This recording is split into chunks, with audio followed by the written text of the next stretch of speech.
Baik, mempersingkat waktu, setelah ini akan disampaikan sambutan oleh Bapak Ketua Pembina, Pak Martin.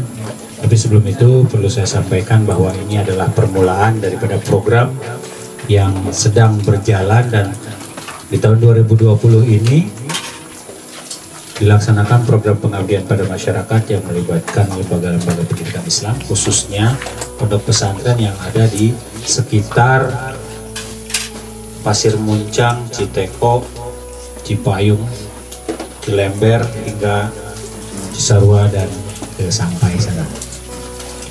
Untuk mempersingkat waktu, saya mohon kepada Bapak Martin Rustami untuk menyampaikan program-program yang sudah dan akan berlangsung selama 1 tahun ke depan.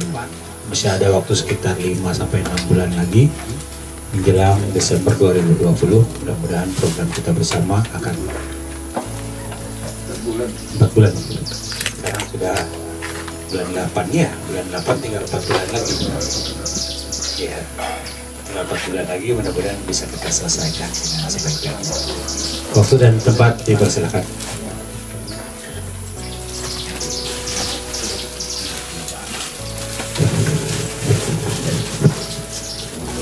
Terima kasih Pak Ustaz Radit. Bismillahirrahmanirrahim. Assalamualaikum warahmatullahi wabarakatuh. Bismillah, saya habis kita pembukaan, mohon bantuan saya melakukan sedikit tawasul ya Ustaz, dalam rangka memasuki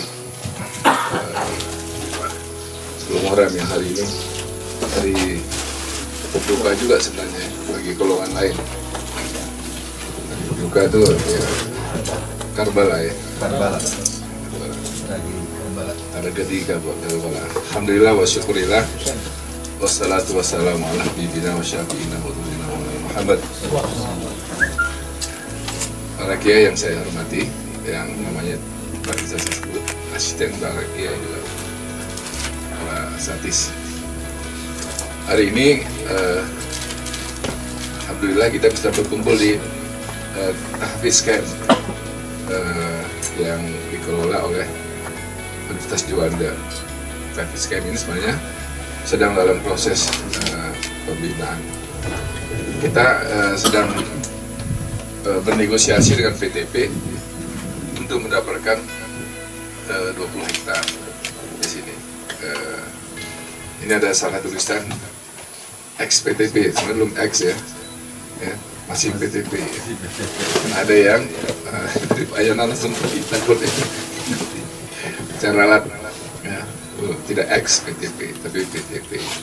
Cuma PTP-nya tidak menggarap ya, karena yang garap masyarakat. Tapi scam ini diperuntukkan untuk anak-anak sekolah kita dan santri yang akan meningkatkan atau menyatu dengan alam untuk melakukan pemantapan tahfiz Qur'annya. Saat ini UNIDA kan punya 180 santri yang santri tahfiz. Anak Ustaz Deden masih nggak? Si Rulu masih nggak? Sudah berhenti ya? Masih. Saya pernah beliau Pak Leman ya? Masih ya? Masih. Kalau ada yang lain ingin sekolah ya. Kalau anak Ustaz Jajang udah selesai S2. Waduh, luar biasa. Nah, hari ini kami mengundang para kiai dalam rangka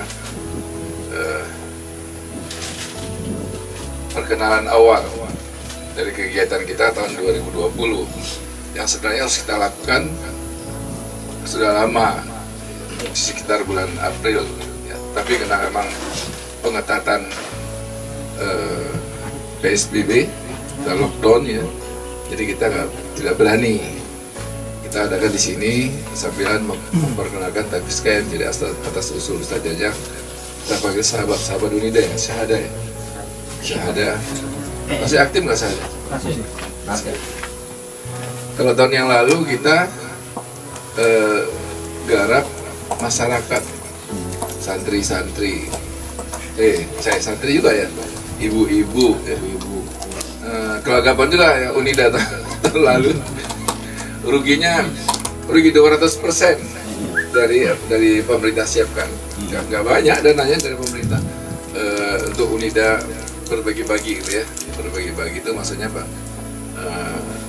Ada ilmu yang harus dibagi, atau ya ini kerja masyarakat ini kan untuk melakukan pemberdayaan dan mencerdaskan masyarakat. Gunanya universitas ya begitu, ya. Bukan untuk pendidikan aja, tapi juga pengabdian kepada masyarakat. Makanya kita bangun sebuah aliansi namanya Syahada ya. Jadi kegiatan kali ini, kalau dulu kita menyasar masyarakat karena pengaruh turisme ya asing kemari, pahit-pahit. Udah bersama-sama kita sampai ke almarhum Kiai Benyamin ya. Kita ucapin Al-Fatihah dulu untuk beliau ya. Al-Fatihah buat Kiai Benyamin.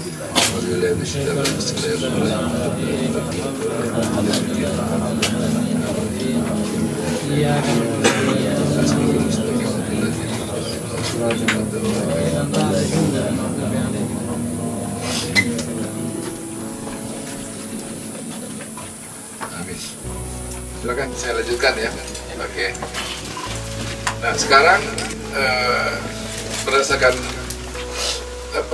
rangkaian kegiatan pengabdian pada masyarakat ini, yang kami lihat bermasalah adalah pondok-pondok. Kalau awal kita berjumpa dulu, kami sedang membantu mendirikan pondok dengan akta notaris ya, termasuk pengesahan ya. Nah, kemudian kita lihat tahun berikutnya tahap kedua, di mana kita lihat pondok juga perlu dibantu untuk kegiatan masyarakatan yang sudah mengganggu suasana spiritual masyarakat Cisarua dan sekitarnya, Tugu, Cisarua, sampai walaupun itu belum tuntas. Janji kami masih ada berapa lagi, 3 pondok apa 2 pondok lagi yang belum didatangi ya. Oh iya. Saya tahu di markasnya yang kita sebelum kita datang udah di lockdown dulu. Musim tadi ada Kang Musim di lockdown sampai. Nah, sekarang ada kegiatan baru. Kalau kita lihat judulnya itu advokasi dan penyuluhan hukum terhadap penggarapan tanah XPTP, maksudnya tanah PTP 8. Ya, bagi yang ada X ya X lah, kalau enggak. Saya nggak tahu ada X apa enggak, tapi ini tertulis X karena dianggap masyarakat sudah menguasai sampai Pasir Muncang ya, ingat kami. Sehingga kita juga kemarin komunikasi ke Mustafawiyah, kebetulan kepala sekolahnya alumni kita, guru tahfiznya juga alumni kita, untuk kita bicarakan bersama. Nah mungkin di antara para kiai ada juga yang berada di tanah PTP ataupun tidak, maka kami ingin mengajak Pak Kiai yang kebetulan di atas tanah adat ya, banyak juga ada tanah adat ya, tanah adat. Ya kita bukan menjanjikan, tapi kita usahakan bersama-sama untuk mendapatkan sertifikat dengan program Corona, amin. Karena kita udah coba, ternyata ya di sekitar kita dapat Unida itu ya. Termasuk saya lumayan lah, 5.700 meter buat komplek karyawan Unida. Nah mudah-mudahan nanti coba Pak Sudirman nanti jelaskan tentang gimana sih mekanisme mendapatkan sertifikat atas tanah ya, termasuk pengalaman kita di Ahlam ya, Ahlam itu ex PTP Cisarua Selatan, betul itu ya, yang itu. Nah kita lagi berjuang terus supaya peningkatan haknya dilakukan. Untuk tanah-tanah PTP ini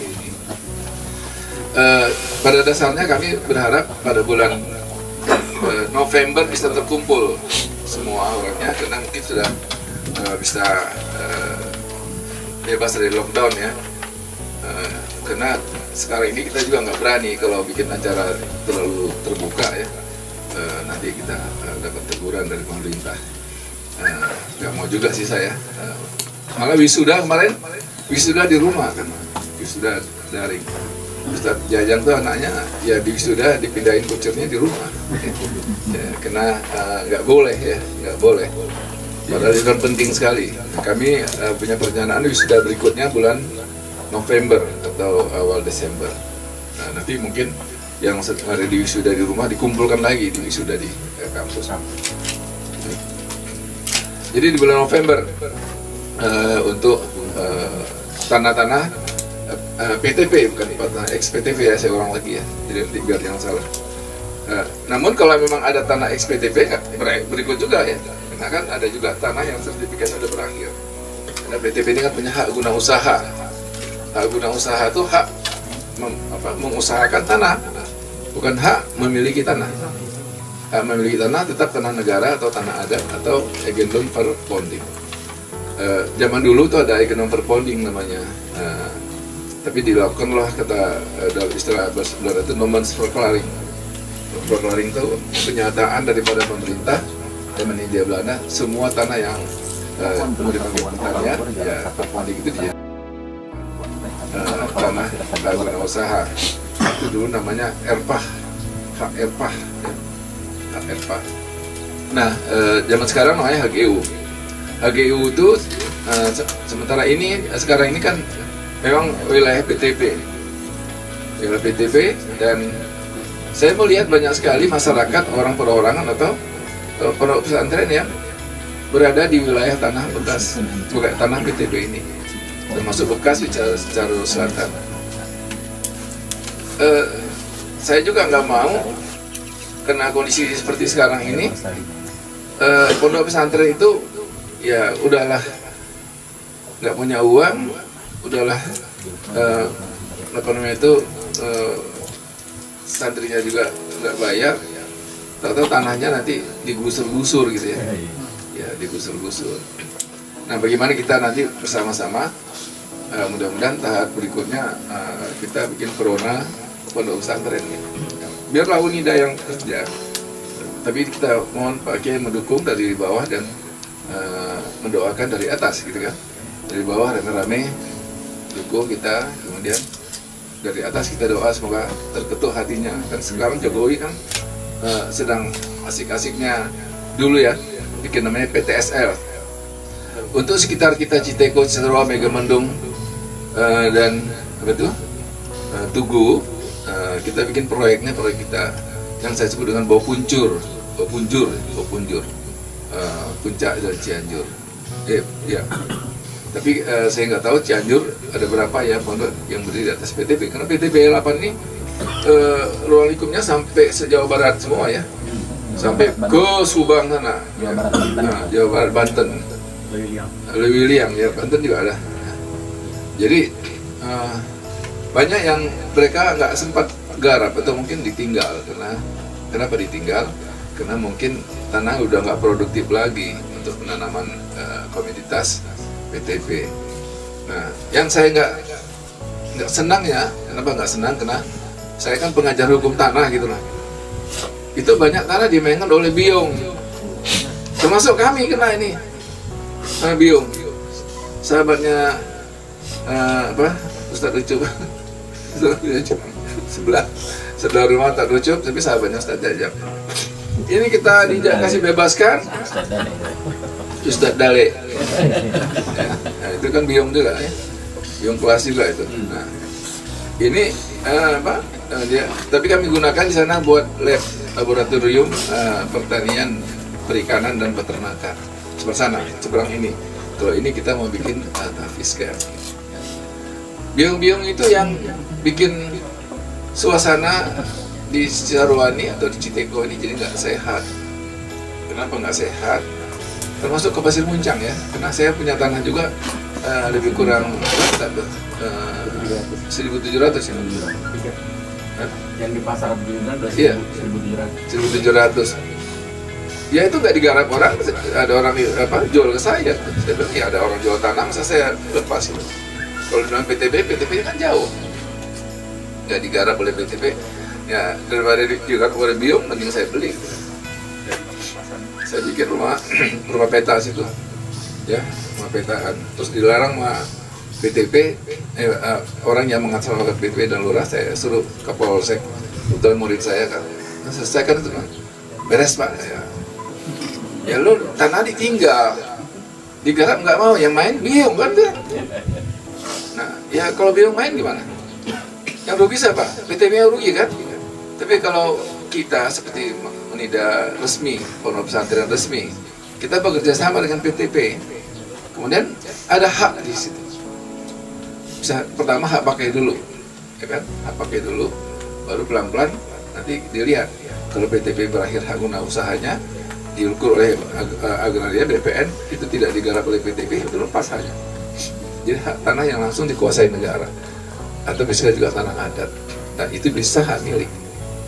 So, itu yang saya ini ada tahap yang cukup panjang supaya dengan begitu pesantren itu bukan status badan hukumnya aja yang kuat, tetapi status tanahnya juga kuat. Nah ini kawan-kawan Sahada ya, para kiai Sahada, kami harapkan dapat menjadi ujung tombak Unida untuk mengumpulkan pondok pesantren itu. Setelah kumpul semua nanti, kita baru ke PTP di Bandung. Sampaikan ini loh, tanah Bapak digarap oleh orang banyak.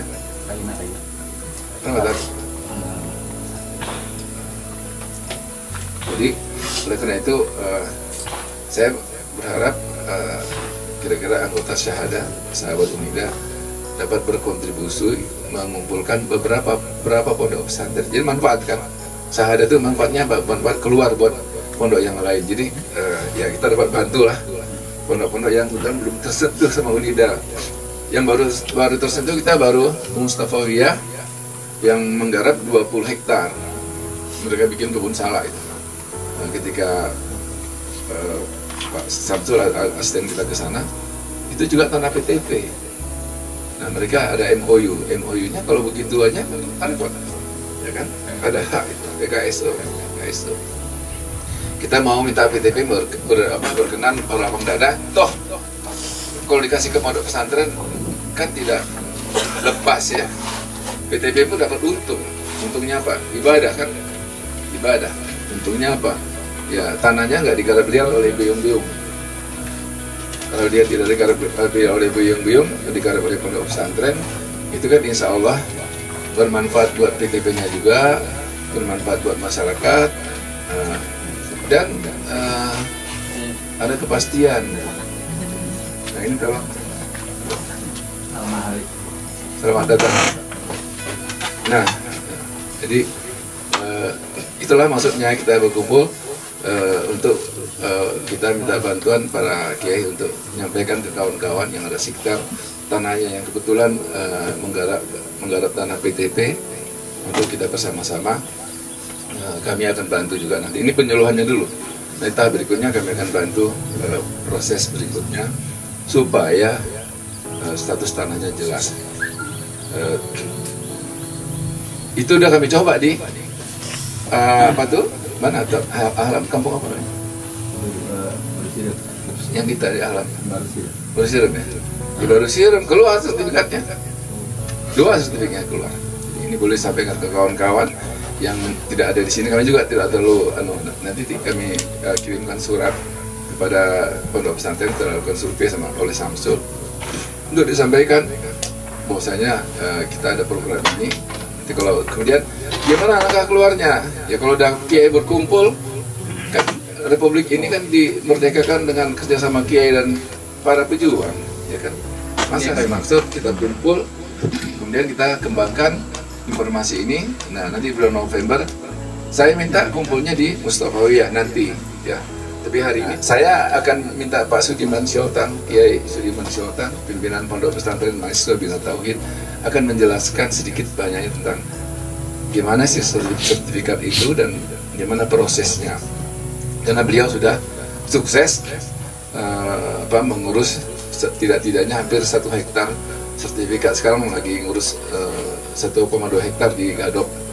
Nah sekarang coba kita lihat gimana rumitnya.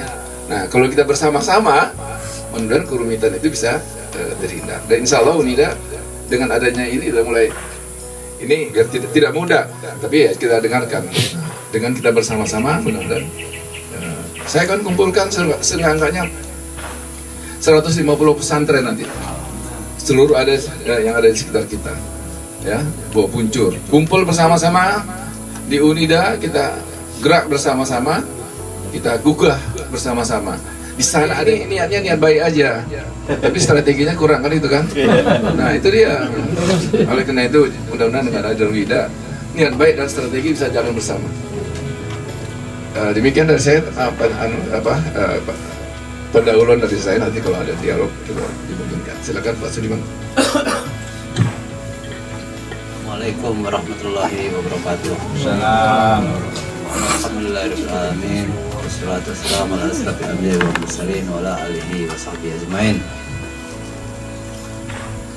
Yang saya hormati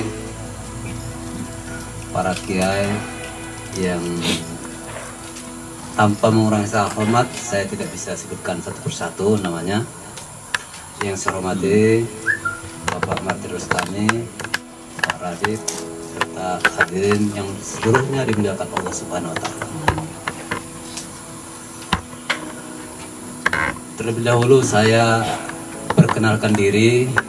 Saya berenang dari Danau Toba, asal dari Samosir. Ada Kabupaten Samosir di sana. Selama ini sejak tahun 79 merantau ke Medan, ketemu dengan Pak Martin tahun 91 sampai dengan sekarang. Saya ingin berbagi mengenai pengalaman terkait dengan sertifikat tanda bukti hak atas tanah. Jadi sertifikat yang kita bicarakan ini adalah sertifikat tanda bukti hak atas tanah. Kan ada juga istilah sertifikat kematian juga ada, sertifikat akta, macam-macam sertifikat ikut seminar juga ada. Tapi yang mau kita bicarakan adalah sertifikat tanda bukti hak atas tanah. Terkait dengan tanah, lain daerah beda-beda. Tapi sesungguhnya setiap tanah itu mempunyai riwayat masing-masing. Tapi lebih di atasnya lagi, tanah itu sesungguhnya adalah milik bangsa, tanah negara. Jadi apabila mengarah kepada pengurusan sertifikat tanda bukti hak atas tanah, yang pertama harus ada itu adalah tanahnya itu sendiri. Ada tanahnya. Kemudian ada orang atau subjek hukum yang bakal jadi pemilik tanah itu. Jadi kalau saya memperhatikan ini pekerjaan tugas mulia ini. Kemarin saat ngurus akta-akta yayasan, kalau itu disebut dengan legalitas yayasan supaya sah menurut hukum, ya kan?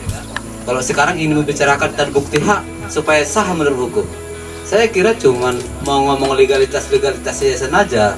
Ternyata yang terhormat Pak Martin pikirannya udah sampai menerawang, ingin membuat hubungan hukum antara subjek hukum yayasan dengan tanah yang ada dan memungkinkan untuk dimiliki. Jadi tanahnya ada, subjek hukumnya yayasannya sudah ada. Berarti yang dibicarakan ini adalah sesuatu hal yang sangat mulia. Sesungguhnya adalah untuk kepentingan orang banyak, bukan kepentingan pribadi-pribadi dari masing-masing yang hadir di sini, tapi untuk kepentingan umat. Jadi tentang tanah yang menjadi objek untuk disertifikatkan itu antara lain adalah tanah negara. Tanah negara itu adalah tanah yang langsung dikuasai oleh negara. Tidak ada hak di atasnya. Tidak ada hak apapun di atasnya. Bisa jadi tanah-tanah yang dikuasai oleh bapak, ibu, bapak sekalian adalah tanah negara. Tapi sudah di atasnya ada hak adat. Cara perolehan sertifikatnya menyesuaikan dengan cara memohon sertifikat tanda bukti hak terhadap tanah adat. Ada lagi tanah itu misalnya kalau seperti di Jakarta, kita bawa arah ke Jakarta ke daerah berbeda, di sana ada disebut tanah kapling yang sudah dikapling oleh pemerintah, tapi peruntukannya juga untuk diberikan sesuatu hak nantinya. Cara perolehan haknya ada juga tanah negara yang diperuntukkan untuk pegawai negeri misalnya. Cara perolehannya untuk mendapatkan tanda bukti haknya juga ada. Jadi lain alas haknya, lain cara memohonnya. Yang penting ada tanahnya, ada alas haknya, dan ada yang bakal memiliki haknya. Bisa perorangan, bisa yayasan, bisa PT dan lain-lainnya. Nah, jadi menyangkut tentang hak guna usaha. Hak guna usaha itu bisa berdiri berada di atas tanah yang dikuasai langsung oleh negara. Negara memberikan hak itu kepada badan hukum tertentu. Bisa PT yang bukan PTP seperti ini. Misalnya PT apa gitu ya. Bukan buat kebun, dikasih juga hak guna usaha. Bisa juga itu banyak di Kalimantan, di daerah. Bisa juga hak guna usaha itu diberikan oleh negara terhadap tanah adat yang sudah ada di atasnya. Katakanlah seperti di Jambi. Jambi itu semua tanah adat, sudah dimiliki oleh masyarakat secara adat. Maka ketika proses hak itu mau diberikan, ada dulu janji antara masyarakat dengan PT yang ingin membangun perkebunan di sini. Nanti ujung-ujungnya terbit juga sertifikat hak guna usaha atas nama si PT. Ketika HGU-nya berakhir, perlu diperpanjang. Akan dipertanyakanlah bagaimana perjanjian antara masyarakat adat dengan si PT yang telah diberikan hak guna usaha. Kalau masih cocok mungkin diperpanjang. Kalau banyak yang nggak cocok, kemungkinan diperkecil lagi HGU yang diberikan kepada si pengusaha tadi. Nah, begitu juga halnya yang seperti ini. Ada HGU diberikan kepada PT. HGU itu sudah jelas diberikan peruntukannya untuk apa. Dan demikian pengantar. Ya, kalau ada pertanyaan saya jawab, tapi kalau tidak ada pertanyaan saya minta Pak Kiai Jajang untuk memimpin kita tawasulan dalam rangka 10 Muharram. Ya, silakan. Assalamualaikum warahmatullahi wabarakatuh. Ada mic. Cukup kayaknya Pak. Cukup lah. Terima kasih atas kesempatannya untuk bisa ikut nimbrung di sini. Saya orang baru kali ya. Ikut sama Kang Jajang, kebetulan saya di Pokja Pondok Pesantren. Jadi pondok pesantrennya ada wilayah Cisarua itu sebagai koordinator hubungan dengan Kemenag itu ya salah satunya informasi-informasi menurut saya. Satu, ada beberapa lembaga yang memang terkendala dengan legalitas. Jadi sebetulnya sekarang dari pemerintah itu untuk pondok pesantren ada banyak program-program pemberdayaan. Tapi salah satunya adalah bagi pesantren yang sudah ada legalitas dan berbadan hukum gitu.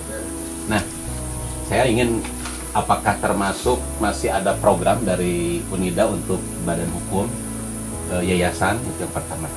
Yang kedua tadi menyangkut tentang sertifikat. Kalau di sini yang dibicarakan adalah sertifikat di tanah ex-PTPN. X-nya dibuang. PTPN.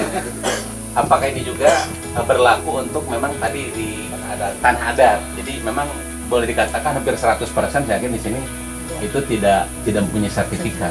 Jadi saya sangat menyambut baik kalau memang dari UNIDA ada satu harapan, ada satu kepedulian untuk bisa pondok pesantren ini bisa istilahnya sampai bisa menerbitkan sertifikat gitu untuk pondok pesantren. Itu aja. Ada beberapa pesantren yang belum legalitas. Sekitar 5 lembaga pesantren yang siapa ya? Satu Nuncan, Nuncan Gado eta. Akten. Notaris. Ustaz Sari. Nurul Waton mana? Tacan. Amahali atos. Almarhum udah nih, udah Atos. Almarhum. Iya, Ge. Asik dong, asik. Atos di Oh, tuh.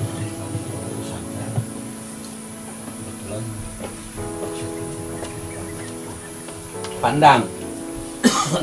Islami ya kan nak? Islami, sering dekat. Oh, Islam. Berarti pada jadi Sekitar 7. Rayak. Oh, Raya. Yayasan, untuk yayasan Gadu Akte yayasan. Oh, saya jalan langsung ya. Ya. Satu lagi deh. Satu lagi, saya juga ingin mempertanyakan barangkali dari UNIDA bisa memberikan pencerahan.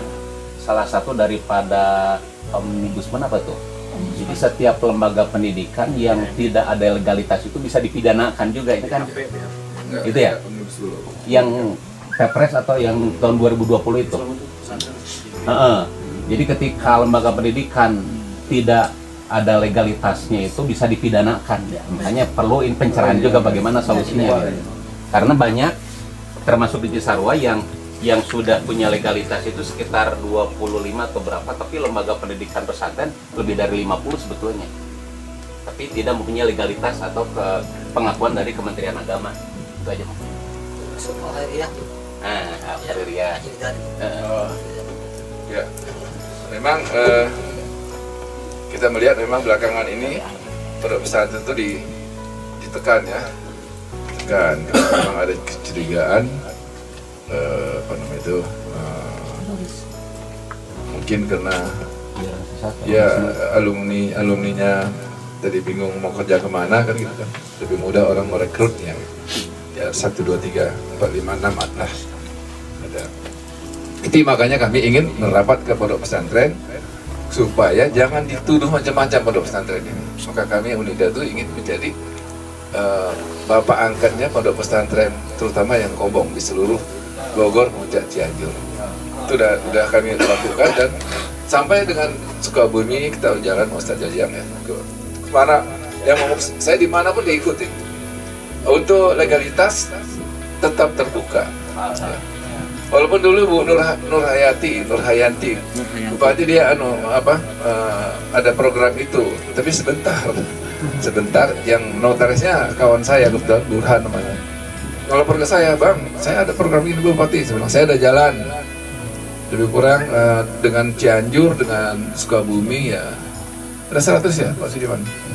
Pimpinan proyeknya Pak Sudiman gitu. Ya. Itu gerak, jadi bisa kayak ya pakai ya. Jadi untuk tanah PTP kami bernegosiasikan ke PTP nanti Pak. Jadi jangan diganggu oleh Beong, ya kan. Yang kedua harus ada statusnya dong. Jangan namanya penggarapan tanah garapan itu kan nggak bagus sekali. Ada status kok apa kayak KSO KSO itu hak pakai kayak atau gimana kan bisa kita lakukan. Tapi ingat kata Pak Sidon tadi, kalau udah sertifikatnya berakhir HGU kita punya peluang. Tapi ya kita harus bikin apa dulu, ada jangan sama PTP itu nggak ada hubungan, itu kurang bagus ya, kurang bagus. Nah UNIDA akan bantu kami, kebetulan kita punya alumni banyak anggota DPR, kemudian kita alumni dan juga wakil ketua DPR Jabar, nanti kita dorong dari situ. Mudah-mudahan dengan begitu PTP membuka hati, jangan dibiarkan tanah ini dikelola oleh Beong kan itu kan. Ya, ini kan menguntungkan PTP juga ya. Dengan gitu. Nah itu kalau ada lembaga yayasan, ya kan begitu kan ada yang dihadapi oleh PTP gitu. Kalau nggak ada lembaga gimana?